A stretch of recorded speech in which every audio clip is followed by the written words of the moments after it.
ચાલો બેનો, ધરમ કરમ ચેનલમાં આજે એક નવી વાર્તા લઈને આવી છું.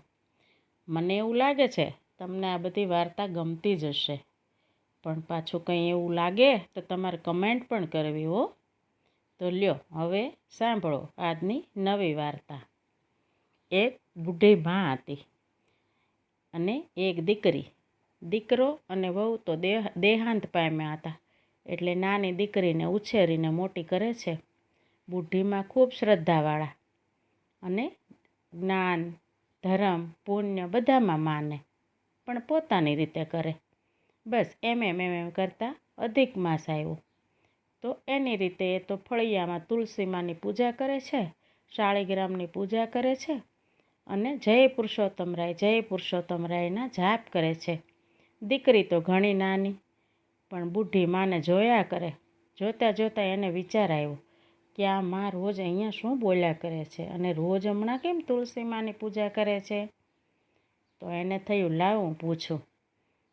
તો દીકરી કહે છે, માં તમે અહીં રોજ શું કરો છો, શેની પૂજા કરો છો?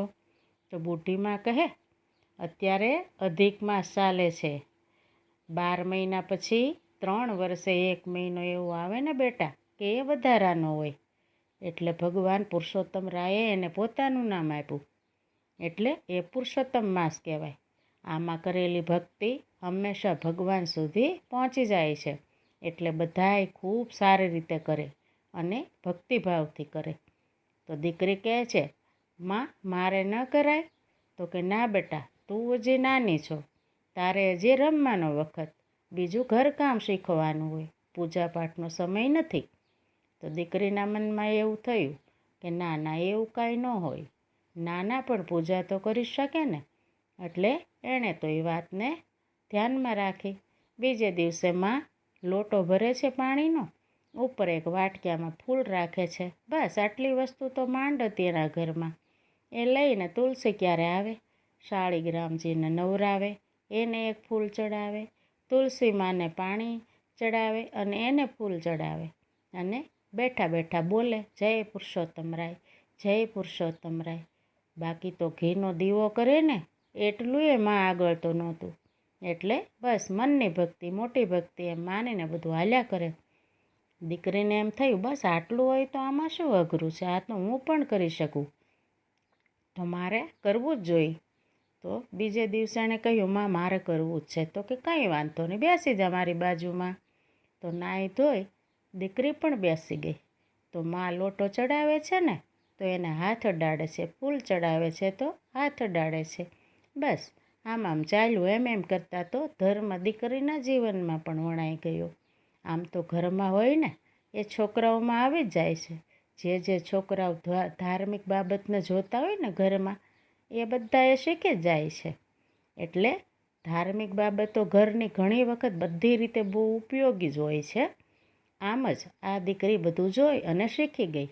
બુઢી માને પણ એમ તો આનંદ થયો કે આ નાની ઉંમરમાં દીકરી ભક્તિભાવ બાજુ વળી જાય ને તો સારું.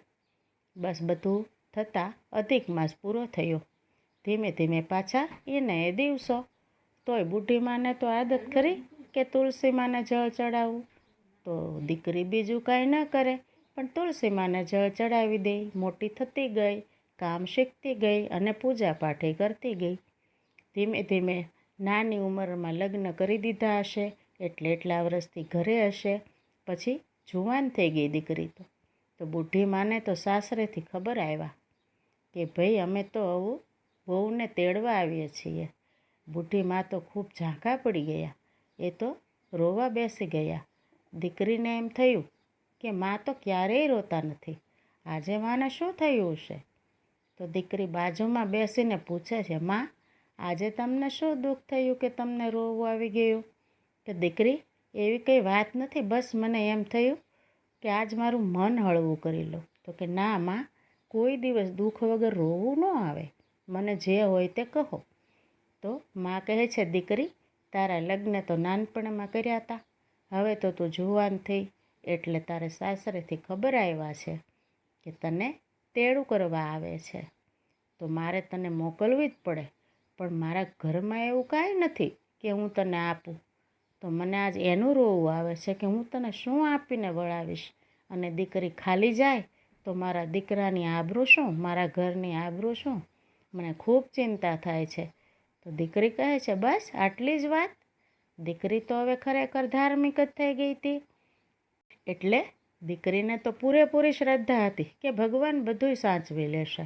માં કહે, ના ના બેટા, એમ વિશ્વાસે બેઠી રહું અને મારું ગાડું ડૂબી જાય તો દીકરી ફરી કહે છે, ના માં, એવું કંઈ નહીં થાય, એને આવવા દ્યો, ભલે મને તેડવા આવે. તો બુઢી માં તો થોડાક જોમ સાથે ઊભા થયા અને પાછા સમાચાર મોકલાવે છે કે કંઈ વાંધો નહીં બાપા, તેડી જાઓ તમે. 2 દિવસ પછી ધીમે ધીમે ગાડા ચલાવતા સાસરેથી માણસો આવ્યા. 2 ગાડા આવ્યા ત્યાં તો માને ફાળ પડી. એકમાં તો દીકરીને બેસાડશે, પણ બીજું તો ખાલી જશે ને. અરે રે ભગવાન, મારી આમાં શું આબરૂ રહેશે? પણ દીકરીને પૂરી શ્રદ્ધા હતી. બસ એનો વિશ્વાસ જ હતો કે ભગવાન આવું કંઈ નહીં થવા દે. તો માં, હવે તમે કંઈ ચિંતા નહીં કરતા, બસ બધું મારા ઉપર છોડી દો, ભગવાન ઉપર છોડી દો. તો બુઢી માને થોડોક સંતોષ થયો. ધીમે ધીમે સાંજ પડવા આવી. મહેમાન રોકાયા. બીજે દી સવાર થતાં બુઢી માએ કહ્યું કે અમારા ઘરમાં દેવા જેવું તો મારી આગળ કાંઈ નથી, એટલે અત્યારે તો હું કંકુને કન્યા વિદાય કરું છું. એના ભાગ્યમાં હશે ને એ બધું એને ભગવાન આપશે. સગા પણ બહુ સારા. કહે છે, કંઈ વાંધો નહીં, તમે કાંઈ ચિંતા નહીં કરતા. દીકરીને તો લોટો આપે છે, ઉપર વાટક્યામાં ફૂલ આપે છે. જળ ભરેલો લોટો ને ફૂલનો વાટકો લઈ દીકરી તો ગાડે બેસી ગઈ. માં રોવે છે અને દીકરી પણ રોવે છે.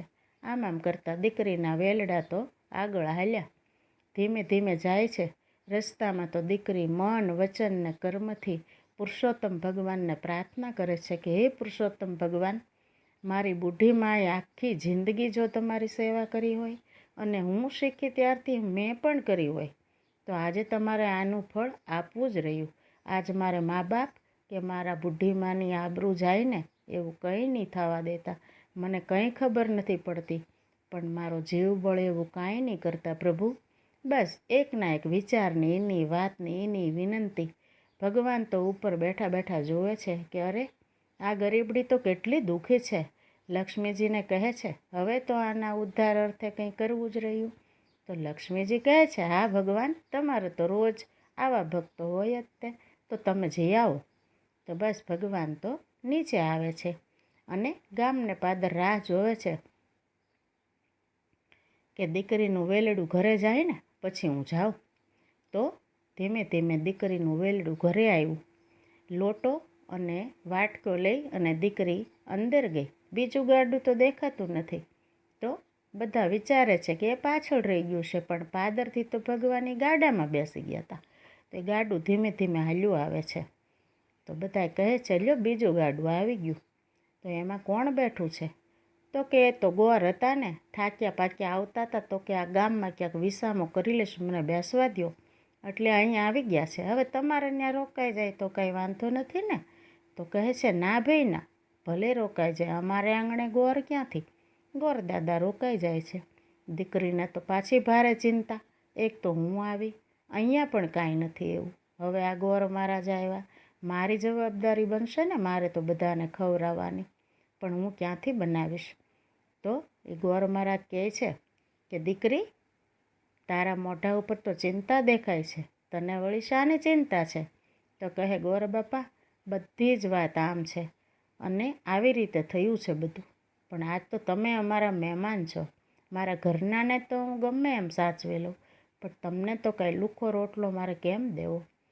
તો ગોર મહારાજ કહે છે, ના ના, તારા આ લોટામાં તો તારા બુઢી માએ આપેલું પુરુષોત્તમ ભગવાનની વાર્તાનું જળ છે. એ લોટાથી, એ પાણીથી તું રસોઈ બનાવી, બધું બની જશે. દીકરીને તો જોમ ચડ્યું ભાઈ, એટલે એ તો લોટો લઈને અંદર ગઈ અને જેવા એ જળમાંથી રસોઈ બનાવે છે ને, તો 2 રસોઈ બનાવતા તો 32 રસોઈ બની.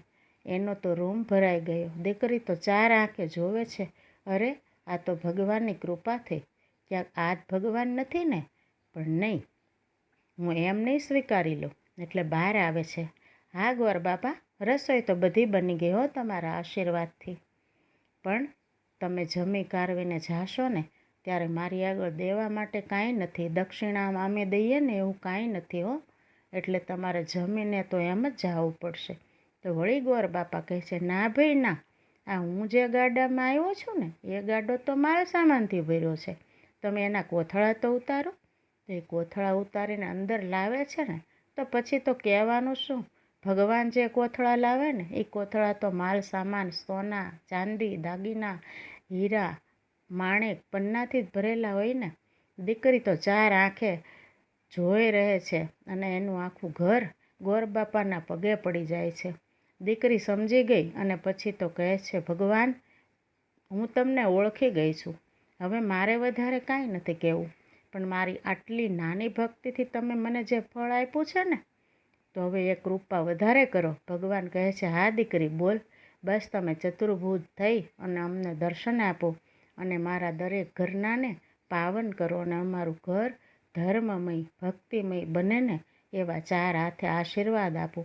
ભગવાન તો ચતુર્ભુજ રૂપના દર્શન આપે છે અને ઘરના લોકોને ધન્ય કરે છે. તો લ્યો બહેનો, આ વાત એવી છે કે નાની નાની હોય પણ આમાં ઘણું સમજવા જેવું હોય છે. એક વખત પણ, ખાલી એક વખતે આપણાથી ભગવાનને અંતરાત્માથી આંખ બંધ કરીને યાદ કરી લઈએ ને તો એ ક્યારેય તમને દુઃખમાં રાખતા જ નથી અને તમારા સંકટ સમયે આવીને ઊભા જ રહે છે. તો મારી તો એ જ વાત છે કે ભગવાન ઉપર જેને શ્રદ્ધા હોય ને એને એકેય કામ અટકતા જ નથી. તો બહેનો, આવો અધિક માસ વારંવાર તો આવતો નથી ને, આપણે પણ મન વચન અને કર્મથી પુરુષોત્તમ રાય સાથે જોડાઈએ અને એની ખૂબ ભક્તિ કરી. તો લ્યો બહેનો, મને એવું લાગે છે આજની વાર્તા પણ તમને ગમી જશે. તો પાછી મારે છેલ્લે જે કહેવાનું હોય તો હું કહી જ દઉં કે મારી આ ધરમ કરમ ચેનલ, મારી વાર્તા એને ખાસ તમારે સબસ્ક્રાઈબ કરવાની છે, શેર કરવાની છે અને લાઈક કરવાની છે. જય શ્રી કૃષ્ણ, જય પુરુષોત્તમ ભગવાન.